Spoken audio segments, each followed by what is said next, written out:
A government telling its civil servants to swap suits for house sleeve shirts just to cut the air conditioning. Ordering bureaucrats to take stairs, sending the entire public sector staff home to reduce the electricity usage. This is not fiction. This is Thailand from March 2026. Prime Minister Anutin Charurikul ordered civil servants to work from home, ditch formal attire for short sleeves, and set AC no lower than 26 degrees because the country has roughly nearly 95 days of energy reserves left and was desperately sourcing LNG from the US, Australia and South Africa. This was unimaginable few months back for a sitting government in a developing country like Thailand to tell its people to even change their clothes because a Middle East war broke their energy supply chain. Now, turn to India. On May 12th at the CIA Annual Business Summit in New Delhi, Uday Kotak said, "We have not seen the impact of the last 2 months of the Middle East war in terms of energy price transmission. It is coming and it's coming big." India hasn't felt it yet because Indian Oil, BPCL and HPCL have been absorbing this shock under acquiring 30,000 crore every single month just to keep your pump price frozen. That is 1,000 crore of revenue loss every single day. Thailand ran out of runway and told its people to change their shirts. India is still pretending the runway is fine. When that buffer breaks, the logistic industry will be the first to feel it. And then so will every business and the households in India. So in today's episode of Logistically Speaking, I will tell you what is coming and how to prepare. Before we move ahead, I have a request to you. Please subscribe to my channel so that the information and analysis which I share can reach more people. Retail petrol prices in India have been frozen since April 2022. In that time, Brent crude surged past $108 per barrel. Diesel prices internationally rose 119% from pre-war baselines, and OMC under-recoveries swelled to 30,000 crore per month. The losses or the under-recovery is $18 per liter on petrol and $35 on diesel, which haven't disappeared.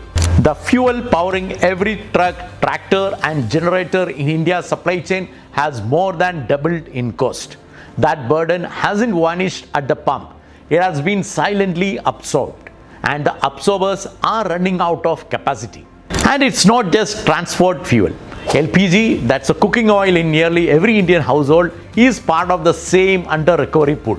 When the freeze breaks, it will not just hit the truck depot, it will hit the kitchen. Fitch Rating call it financially untenable, and the government knows it. Prime Minister Modi's public call to reduce fuel consumption and postpone gold purchases and avoid non-essential foreign travels are not political messages. The government is quietly preparing its citizens for what is coming in. When a sitting government starts telling people to consume less, a price correction is rarely far behind. The dam is holding, but the pressure behind it has never been higher. When petrol and diesel prices finally move, and they will, the impact on logistics will be immediate and severe. Diesel powers nearly 65 to 70% of India's freight movement. A 20 to 25 per liter hike, something what the analysts expect at current crude levels, it doesn't just raise fuel cost. It restructures the economies of every truck operator overnight. There is always a lag behind fuel price increases and freight rate adjustment, and that lag destroys margin. When diesel surged in 2012, operators reported losses because rate didn't move with the cost. The same will happen now, but the adjustment won't be gradual. It will be abrupt. When freight volumes fall due to slowing economy or weakening of trade, the market turns to hyper competition. Carriers, freight forwarders, LCL consolidators and trucking operators all will chase a reduced pool of cargo. Rate will drop, but cost won't. Fuel, overhead, staff and other equipment costs will stay fixed. Companies start selling freight below cost just to stay operational. And for those without strong cash reserve, the gap between survival and closure comes very quickly. Downturns don't take logistic companies out in one blow. They bleed them out slowly. Aviation turbine fuel make up 35 to 40% of airline operating cost. When crude rises, ATF prices follow almost immediately, pushing up air freight costs for pharmaceutical, perishables, electronic, and of course e-commerce within weeks. So we are looking at massive increase in air freight costs as the airlines are cutting down their capacity across the world. At sea, VLCC charter rates on the Middle East to Asia route have already jumped 138% from $20,000 to nearly $47,600 per day. That cost is already embedded in the ocean freight for everything India imports. And it doesn't stop at transport. Higher freight costs feed into manufacturing input costs, which feed into consumer good prices. The inflationary cascade begins at the truck depot, ends at the household grocery basket. What makes this moment particularly important is that India's situation is not unique. It is an Indian chapter of global story. Singapore Prime Minister Lawrence Wong on May 1st warned citizens directly. The first storm has not passed fully and already another storm is upon us. And this one is more severe. Supply disruptions will persist and may worsen in the months ahead. The global austerity response is already underway. Japan has called for electricity saving. Pakistan has moved to a 4-day work week for government officials. Indonesia has implemented work from home Fridays for government staff.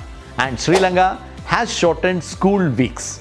France has launched a nationwide energy saving drive. South Korea is urging officials to cut energy use. China has imposed curbs on non-essential power consumption. This is not coincidence. This is a coordinated global response to the same underlying shock.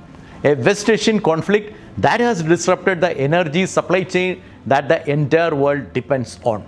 And India, with a crude oil import dependency of 89.44% in 24-25, sits at the most exposed end of this spectrum. The austerity signal from PM Modi, reduce fuel consumption, postpone gold purchases, avoid non-essential foreign travel, are not political messages. There is an economic necessity coming up. Now let me talk on what I know about the crisis. The companies that survive are not the ones that were lucky. They are the ones that were prepared. From years of experience, I will explain a playbook you can use, specific, actionable, and crucial. Number 1, lock in fuel surcharge clauses immediately. Every logistic contract without a dynamic fuel surcharge escalator is a liability in this environment. Number 2, avoid price wars. This is no longer a period for destructive competition, but a meaningful collaboration across the logistic ecosystem is necessary. Freight forwarders, consolidators, truckers, and all other stakeholders need to work together rather than engage in aggressive price wars that ultimately hurt everyone involved. The industry must accept the present market reality of reduced volume and understand that continuous undercutting and underselling will only lead to long-term losses and instability for all the players. Sustainable business today requires maturity, discipline, and collaborative growth rather than short-term gain of price battles. Number 3, accelerate route optimization. US carriers deploying AI-driven route planning, idle reduction technology are turning fuel data into operational control. The same tools are available in India. Every unnecessary kilometer driven in next 12 months is a direct margin drain. AI-powered route optimization is no longer a nice-to-have thing. It is a survival tool. Number 4, diversify from commodity movement. Fertilizer shortages could impact crop production in the coming year, leading to government tightening control on agriculture commodity exports to manage food inflation. This could affect freight forwarders, NVOCCs, and carriers who are heavily dependent on perishable and agri-export. The time has come to diversify into other export and import segments for long-term sustainability. Number 5, begin fleet electrification for urban and last-mile operations. India recorded 24.5 lakh EV units sold in 25-26, which is a 24.6% year-on-year increase, with electric two-wheelers and three-wheelers dominating urban delivery operations. The economies of EV last mile delivery become dramatically more favorable with every rupee that the diesel cost rises. Companies that electrified their urban fleets before this crisis hit were already reporting cost immunity to their competitors who simply do not have this. Number 6. Diversify to multi-trades. Diversification across all trades and commodities is becoming essential for logistic companies. Certain markets such as Middle East may take time to recover, while companies focused only on sectors like maybe electronics or chemicals could face risks from changing demand patterns and some possible government intervention or control for specific commodities or imports. Expanding across multiple trade lanes and cargo segments is now critical for long-term stability and growth. Number 7. Aggregate or get left behind. Small and medium truck operators, who actually make up 75% of India's fleet, need to immediately form or join cooperative network. Pooling loads, sharing route, and collectively negotiating fuel and maintenance contract can definitely and meaningfully reduce their per trip cost. Operating alone in this environment is the highest risk position you can be in. Aggregation is not just a business strategy right now, it is a survival strategy. Number 8. Rebuild inventory buffers strategically. Industries with a just-in-time supply chains are absorbing extra cost to maintain production continuity and paying a steep premium for that flexibility.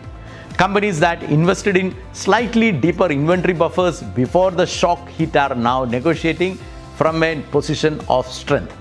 For critical inputs, buffer stock is cheaper than emergency freight. Number 9. Diversify sourcing geography.